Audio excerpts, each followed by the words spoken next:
Alright guys, we're going back to the Grand Cross video. Before we get into the main part of the video, we got a free multi for logging in. So let's see if we can get anyone here. But if you lot didn't see my summons, it took me two rotations. I didn't get a single collab character. We got tier. But yes, if you lot didn't see my summons, we went kind of crazy on this collaboration, going down from 6k all the way down to 2.4, meaning we did spend 3.6 thousand diamonds on this banner. Definitely more than I'd like I did say, it took me, or when I was doing my summons, my like 5th and 6th rotation, I didn't get a single collab character, so we definitely got shafted. However, the reason why we summoned so much on the banner was, for one, we had to get the 6/6 Atomic. You know, it's standard process, right? We have to do it. But if I wanted to get a 6/6 Shadow, I could have stopped a little bit earlier, but I made sure to get a 6/6 Beta for the main reason of her passive, because this, to be fair, is probably the one and only backline support you're going to get for fairies for such a long time now. Now, granted, we do have, obviously, LR King. He does buff up basic stats of fairies by 20% in the sub slot, so it's not to say you need to have beta going forward, because there will be a possibility in the future that you'll be able to put, obviously, King in the backline. However, the big question comes up, guys, and that is, well, there's not that many fairies in 70 Sins. Now, I will say, that doesn't give an excuse for Netmarble, because they can definitely add a lot more. We still need more Glucks in the ears, like in his armor version. We can still get Dahlia. There's Tiore from the Series Origins collab we're probably going to get towards the release of that game. There are, I guess, a few fairies, quite a few fairies actually, in the Four Knights of the Apocalypse, but that is very far. It's not even in the anime yet, so there's no point even talking about it. You know, we could get a real Hellbrom character, but one thing I'll talk about, and that's just more so towards the anniversary. Guys, the anniversary is 1 month away, and I think a lot of people are expecting to get another dual character. And if we're going to get another dual character, we're more likely, especially considering that it's the anniversary, you're going to get a dual character for the Sins. And the Sins, well, if you start to compare and put them together, it's looking like it might be a fairy character. So the first two characters that I thought we might be getting, because it feels like we have to get at least one Escanor every single year. And yeah, that is Escanor and Merlin. Now, if it is Escanor and Merlin, then of course Beta is not going to be too helpful. But it doesn't kind of go against what I say, because, well, we're going to eventually get one of these two characters in the future.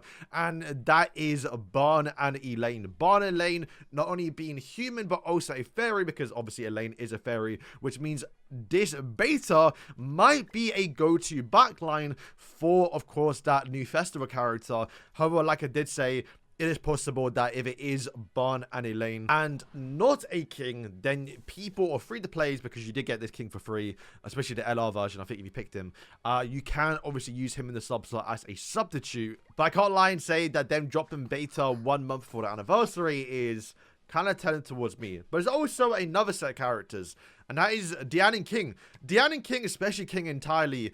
But guys, we haven't gotten him in like 4 years. Like, when was the last time we got a new King? It was November 2021. We're in 2025, guys, and we haven't gotten a King. Never mind Diana as well. Of course, they've released new versions of Harlequin and also Queen Diana as well. So we've kind of kept up that little bit with, like, okay, we did get a King this year, and we got Sweet Jelly King as well at one point during the later years, right? But like, in terms of getting a new name King, we haven't gotten one in such a long time now. So while yes, we could probably see a Barn and also Lane for anniversary, I would probably prefer to see a Diana King, just because those two characters, like, in terms of new version of characters, we haven't gotten in such a long time, and I really want to see it. I've said it like every single year when we do production videos, but getting King or Queen Diane, where she does the drill dance to then buff up or empower King in his Yggdrasil cloth armor, would be a pretty cool dual character, especially considering that he does, or they do use that combo skill, that move against Mayel, who's also now in the game because he came out prior. And once again, if we do get a King and Diane, then, well, you can't really use LR King in the backline, and the only then two supports you can use is literally Beta, and also, I think, Hellbrom, right? You get 20% base stats for, like, fairies, but in the backline, but you got to use Hellbrom. So, unless they decide to release a...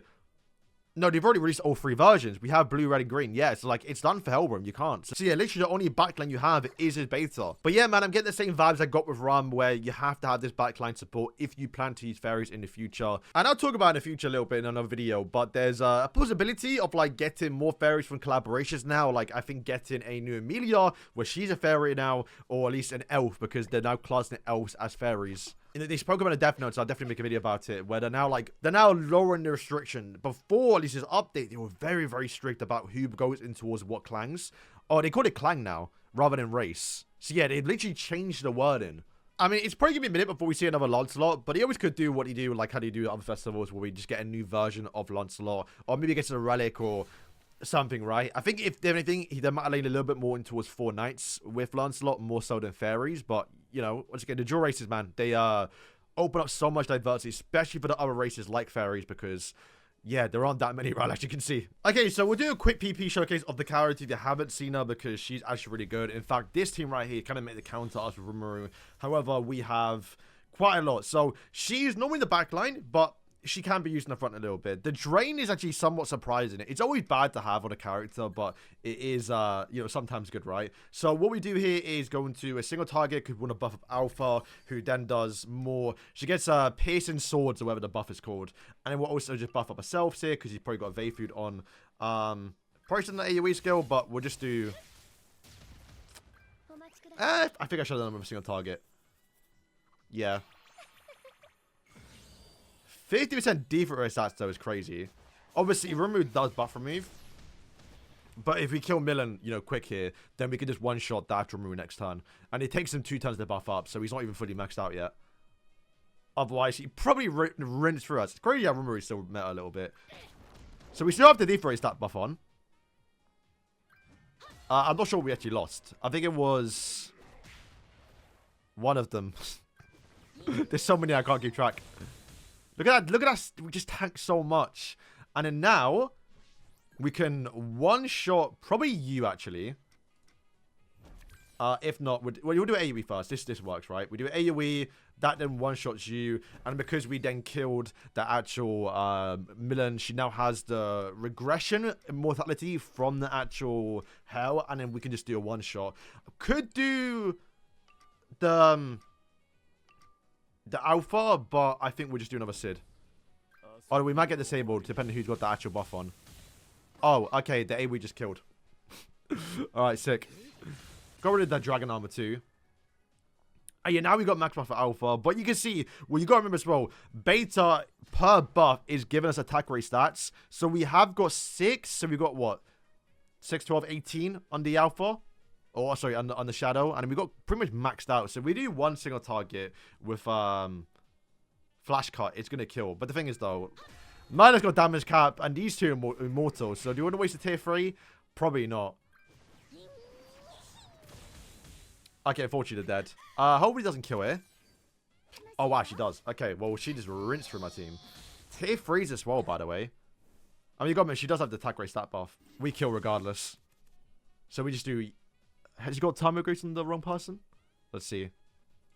She does. Okay, so we do get disabled here. So we'll just do a AoE to remove the armor, and then single target to get the kill. We could damage her more, but she's not going to kill me. I'll just get the ultimate. Oh, I swear she had armor on.